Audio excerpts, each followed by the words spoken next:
What role should the federal government play in forcing citizens to have an identity card? It's an issue that's generating a growing debate here in Maine.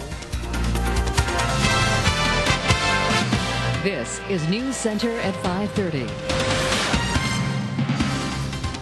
Hello, everybody. I'm Cindy Williams. And I'm Rob Caldwell. In May of next year, every state will have to adopt federal guidelines and start issuing driver's licenses under the national program called Real ID.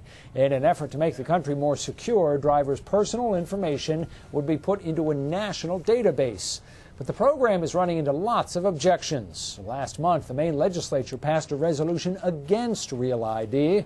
And now, Maine Congressman Tom Allen has proposed legislation to repeal the law and start over. News Center's Kara Matuszewski reports. Anytime you get onto an airplane, you need identification. Licenses are different in every state, and the information provided can vary too. The new federal law would standardize the licenses and the information.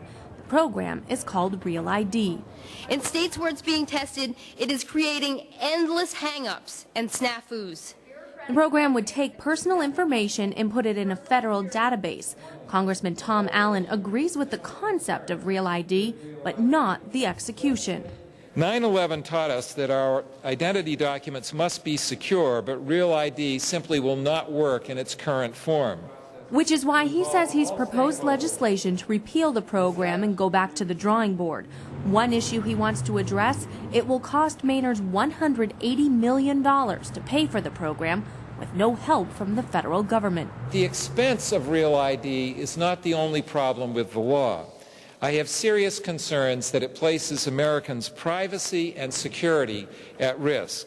Under the Real ID program, as it is currently written, everybody in the United States would have the same type of identification card. But one of Representative Allen's biggest concerns is it would also open up everybody to identity theft. Even with the best efforts to secure this data, a break-in by a determined hacker or identity thief could compromise the personal information of millions of Americans.